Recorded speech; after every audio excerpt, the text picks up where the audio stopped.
అందరికీ నమస్కారం. ప్రతి 12 సంవత్సరాలకి సరస్వతి పుష్కరాలు మన రాష్ట్రంలో జరగబోతా ఉన్న సందర్భంలో ఈ మారు సరస్వతి పుష్కరాలు మన తెలంగాణ రాష్ట్రంలో కాళేశ్వరంలో ఎక్కడైతే ప్రాణహిత, గోదావరి, అంతర్వాహిని, సరస్వతి నదులు కలయిక జరుగుతూ ఉందో అక్కడ తెలంగాణ రాష్ట్ర ప్రభుత్వం పెద్ద ఎత్తున ఈ నెల మే 15 నుంచి 26వ తారీఖు వరకు పెద్ద ఎత్తున సరస్వతి పుష్కరాలను నిర్వర్తిస్తూ ఉన్నారు.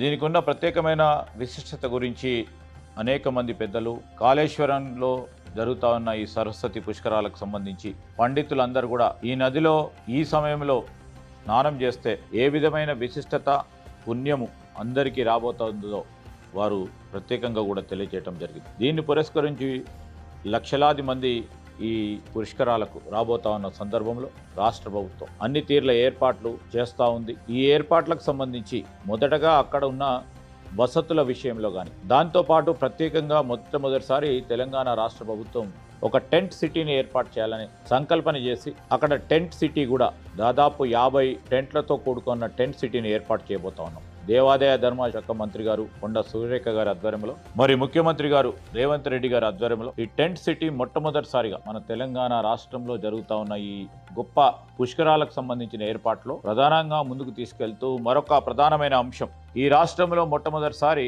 దేవాలయాలకు సంబంధించి వాటి విశిష్ట గురించి తెలియజేయడానికి భక్తులందరి కోరిక మేరకు ఈరోజు నది ఒడ్డున హారతి కార్యక్రమాన్ని చేపట్టబోతా ఉన్నాం. కాశీలో ఏ విధంగానైతే ప్రతిరోజు హారతి కార్యక్రమాన్ని నిర్వహిస్తారో అదే రీతిలో ఈ 12 రోజుల పాటు కాశీ వేద పండితులు ఇక్కడికి వచ్చి స్థానికంగా ఉన్న బ్రాహ్మణోత్తములు వారందరూ కూడా గొప్ప పెద్ద ఎత్తున హారతి కార్యక్రమాన్ని కూడా నిర్వహించబోతా ఉన్నారు. ముఖ్యమంత్రి గారు ప్రారంభించే ఈ హారతి కార్యక్రమం భాగంలో దీనికి ఒక ప్రత్యేకత, సరస్వతి పుష్కరాలకు సంబంధించి సరస్వతి దేవతకు సంబంధించిన ఒక ప్రధానమైన విగ్రహాన్ని ఆ నది ఒడ్డున ఏర్పాటు చేస్తూ ఉన్నాం.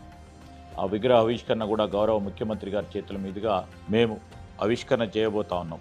దక్షిణ కాశీ ఈరోజు ప్రాణహిత, గోదావరి, అంతర్వాహిని, సరస్వతి నదులతో కూడుకున్న ఈ ప్రత్యేకమైన ప్రాంతంలో అనేక మంది పీఠాధిపతులు మరి ఈ 12 రోజుల పాటు హోమాలు, ఇతర ప్రధానమైన పూజా కార్యక్రమాలు నిర్వహిస్తూ ఉంటారు. దీనిలో భాగంగా గౌరవ ముఖ్యమంత్రి గారు, గౌరవ గవర్నర్ గారు, గౌరవ ఉప ముఖ్యమంత్రి గారు, కేంద్ర మంత్రులు, ఇతర రాష్ట్రాలకు సంబంధించిన మరి మంత్రులు, ఇతర పెద్దలందరూ కూడా మరి ఈ పుష్కరాలు సంబంధించి ఇక్కడికి వచ్చి ఈ పుణ్య స్నానాన్ని వారు చేయటం జరుగుతుంది. దీంట్లో భాగంగానే మరి రాష్ట్రం నుంచి వచ్చే నలుమూలల నుంచి వచ్చే ప్రజలందరినీ కూడా ఉద్దేశించి అక్కడ వారు రావటానికి ఆర్టీసీ తరఫున అన్ని ఏర్పాట్లు చేయటం, ప్రభుత్వం తరఫున ఒక ప్రత్యేక వసతి ఏర్పాట్లు చేయటం, ఇవన్నీ కూడా మేము చేస్తూ ఉన్న సందర్భంలో ఒక పుణ్య కార్యక్రమంలో రాష్ట్ర ప్రజలందరూ కూడా పాల్గొనాలని ఈరోజు నేను ఆ నియోజకవర్గ శాసనసభ్యునిగా, ఈ రాష్ట్రంలో మంత్రిగా తెలంగాణ రాష్ట్ర ప్రజలందరికీ, దేశానికి సంబంధించి ఈరోజు సరస్వతి పుష్కరాల సందర్భంలో మేమందరం కూడా దీనిలో పాల్గొనాలని